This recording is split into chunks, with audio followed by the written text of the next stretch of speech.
विद्यार्थी मित्रांनो, इयत्ता 10वी विज्ञान भाग 1 या विषयाचे आपण प्रकरण नंबर 3 रासायनिक अभिक्रिया आणि त्यांची समीकरणे पद्धती प्रकार हे प्रकरण पाहत असताना रासायनिक समीकरण म्हणजे काय, रासायनिक अभिक्रिया म्हणजे काय व रासायनिक समीकरण कशा पद्धतीने लिहावे यासाठी कोणकोणते संबोध आहेत, संकेत आहेत रासायनिक समीकरण लिहिताना, रासायनिक अभिक्रिया लिहिताना उत्पादित म्हणजे काय, अभिक्रियाकारक म्हणजे काय हे आपण मागच्या पिढीला बघितलं. आता बऱ्याचशा विद्यार्थ्यांना रासायनिक समीकरण संतुलित करता येत नाही. थोडक्यात त्यांचे रेणूसूत्र, रचनासूत्र हे विद्यार्थ्यांचे पाठ नसतात आणि पाठ जरी असते तरी त्यांना ते समीकरण संतुलित करता येत नाही. मग आपल्याला इयत्ता 10वीला प्रत्यक्षरित्या रासायनिक समीकरणे कशा पद्धतीने संतुलित करायचे याच्या स्टेप दिल्या आहेत, पायऱ्या दिल्या आहेत. पहिल्या पायरीमध्ये काय केलं पाहिजे, दुसऱ्या पायरीमध्ये काय बदल केला पाहिजे, तिसऱ्या पायरीमध्ये काय बदल केला पाहिजे, अणुअंक कुठे कसा वाढतोय, कुठे कसा कमी होतोय, या सगळ्या गोष्टी आपल्याला या रासायनिक समीकरणाच्या पायरीमध्ये बघायचे आहे. त्यांनी समीकरण दिले आपल्याला, त्या प्रयत्न प्रमाण पद्धत ही आपल्याला विज्ञानाची पद्धत दिली आहे. या पद्धतीचा वापर आपल्याला करायचा आहे. सोडियम हायड्रॉक्साईड अधिक सल्फ्युरिक ऍसिड, सोडियम सल्फेट अधिक पाणी. सोडियम हायड्रॉक्साईड आणि सल्फ्युरिक ऍसिड जर एकत्र केलं, त्याची रासायनिक अभिक्रिया केली, सोडियम सल्फेट अधिक पाणी आपल्याला मिळतं H2O. मग ही reaction sodium hydroxide NaOH, sulphuric acid H2SO4. ऍसिडचे दोन प्रकार आहेत, H2SO4 इज स्ट्रॉंग, HCl हे नॉर्मल आहे. हायड्रोक्लोरिक ऍसिड H2SO4 स्ट्रॉंग आहे, कारण हे H2SO4 जर आपल्या शेणावर किंवा कपड्यावर पडलं तर ज्या भागात ते पडलेलं आहे तेवढा भाग ते जाळून टाकतो, एवढं त्याच्यामध्ये पॉवर आहे सल्फ्युरिक ऍसिड. म्हणून याला फार काळजीपूर्वक हाताळावं लागतं. HCl नॉर्मल, तेवढं ते स्ट्रॉंग नाही. या ठिकाणी H2SO4 वापरला आहे. सोडियम हायड्रॉक्साईड H2SO4 केली तर sodium sulphate Na2SO4 sulphuric acid अधिक H2O पाणी. पण विद्यार्थी मित्रांनो, या ठिकाणी ही रासायनिक अभिक्रिया आपल्याला पुढे संतुलित स्वरूपात घ्यायची आहे. म्हणजे उजव्या बाजूचे रेणू डाव्या बाजूची अणुसंख्या, उजव्या बाजूची अणुसंख्या सारखीच झाली पाहिजे यासाठी समीकरण आपल्याला बॅलन्स करायचे आहे. पायरी नंबर 1 समीकरण लिहिलं आपण. पायरी नंबर 2 समीकरण हे संतुलित आहे किंवा नाही ते तपासण्यासाठी समीकरणाच्या दोन बाजूंच्या विविध मूलद्रव्यांच्या अणुसंख्येची तुलना करा. अणुसंख्येची तुलना करायची. एका बाजूला अभिक्रियाकारक घ्या, एका बाजूला उत्पादित घ्या. बघा, मूलद्रव्य पहिलं सोडियम Na. सोडियमला एकच आहे, बघा एक अणुअंक आहे, म्हणजे 1. डाव्या बाजूला गेल्यानंतर Na2 झाला, 2 अणुअंक झाले, 2. त्याच्यानंतर ओला इथे एकच आहे, इथे 4 आहे आणि 5 झाले, म्हणजे इथे 5 इथे 5, हे बरोबर आहे. H इथे 1 2 2 आणि 3 इथे बघा 2 इथे 2 झाले, इकडे 3 इकडे 2 आहे, इथे डिफरन्स आहे. इथे पुन्हा वरती डिफरन्स आहे Na मध्ये. खाली बघा S सल्फर मध्ये S मध्ये 1, इकडे सुद्धा एकच आहे, 1 दोघीकडे 1. मग आपल्याला सोडियम Na इथे 1 आणि 2 आहे, इथे 3 आणि 2 आहे. ओची बरोबर आहे अणुसंख्या, याची पण बरोबर आहे. मग आपल्याला दोघं तिघांचं बॅलन्सिंग आपल्याला पुढच्या स्टेपमध्ये करायचं आहे.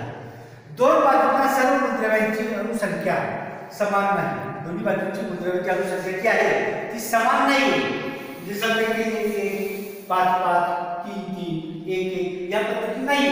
इथे 1 आहे, इथे 2 आहे, इथे 5 आहे, इथे 5 एवढं संतुलित आहे, बाकीचं संतुलित आहे. हे संतुलित करण्याकरता पायरी नंबर 3, समीकरणाच्या संतुलनाची सुरुवात ज्या संयुगात जास्तीत जास्त अणू आहेत त्या संयुगापासून करणे सोयीचे असते. तसेच या संयुगातील ज्या मूलद्रव्यांची अणू दोन बाजूंना असमान असतात किंवा असतील त्या मूलद्रव्यांचा विचार करणे प्रथम गरजेचं आहे किंवा सोयीचं आहे. मग समीकरण 1 मध्ये बघा Na2SO4 sodium Na2SO4 sulphuric acid Na2SO4 sodium sulphate Na2SO4 sodium sulphate H2SO4 sulphuric acid या समीकरण 1 मध्ये या दोघांचा आपण विचार करायचा आहे. दोन्ही संयुगामध्ये प्रत्येकी 7 हे बघा 4 2 6 याचं एक 7 4 2 6 याचं एक 7 त्या 7 त्याप्रमाणे दोन्ही संयुगामध्ये प्रत्येकी 7 त्याप्रमाणे जास्तीत जास्त अणू आहे त्यात Na2SO4 या Na2SO4 sodium sulphate Na2 sodium SO4 sulphate संयुगाची प्रथम निवड करूया. याची सरळ निवड करू आपण पहिल्यांदा. येथे सोडियमची अणुसंख्या 2 करण्यासाठी NaOH हे सूत्र बदलून Na2OH करावं लागणार. NaOH हे बदलून Na2OH असे करता येणार नाही. त्याऐवजी NaOH ला 2 हा संयुग लावावा लागेल. NaOH ला 2 ने गुणावं लागेल. NaOH ला गुणावं लागेल 2 ने. बघा NaOH ला 2 ने गुणलेलं आहे. 2 NaOH प्लस H2SO4 त्यापासून आपल्याला Na2SO4 प्लस H2. अजूनही समीकरण बॅलन्स झालेलं नाही. समीकरण 2 संतुलित आहे किंवा नाही हे तपासण्यासाठी इथे ऑक्सिजन व हायड्रोजन ची अणुसंख्या असमान असल्यामुळे समीकरण 2 हे संतुलित करण्यासाठी प्रथम हायड्रोजनच्या अणु संख्येचे संतुलन करणे गरजेचं आहे. H2O या उत्पादितात 2 हा संयुग लावावा लागेल. 2H2O लावावा लागेल. बघा पहिल्यांदा आपण 2 NaOH केलेलं होतं. आता H2SO4 इकडच्या बाजूला बघा उत्पादितामध्ये बघा Na2SO4 प्लस या ठिकाणी 2 ने गुणावं लागेल. H2O 2H2O ने गुणावं लागेल. 2H2O इकडच्या बाजूला बघा अभिक्रिया कार्यक्रम डाव्या बाजू उत्पादित उजव्या बाजूला अणुसंख्या बघा Na डाव्या बाजूला बघा पहिल्यांदा डाव्या बाजूला Na2 इकडे सुद्धा 2 त्याच्यानंतर O ऑक्सिजन 6 इथे बघा इथे 6 झाले पाहिजे. हे 4 O4 म्हणजे 4 आणि 2O 4 2 6 या ठिकाणी O 6 अणुसंख्या बघा इकडे 5 आहे. कशाची उत्पादितांची 5 आहे बघा O4 आणि इथला हा OS ची हे 5 झाले. बेंझिन हे 2 आणि ते 3 2 5 इथे घ्यायचे बघा H 4 येतो तिकडच्या बाजूला 4 बघा H हे बघा 2 गुणिले 2 बेंझिन 2 गुणिले H 2H आणि H2 2H अधिक H2 2 2 4 म्हणजे हे 4 आहे. या ठिकाणी H4 झाले. इकडच्या बाजूला 2च घ्यायचे 2H यस सल्फर बघा 1 1 इथे पण S चा इथे एकच आहे.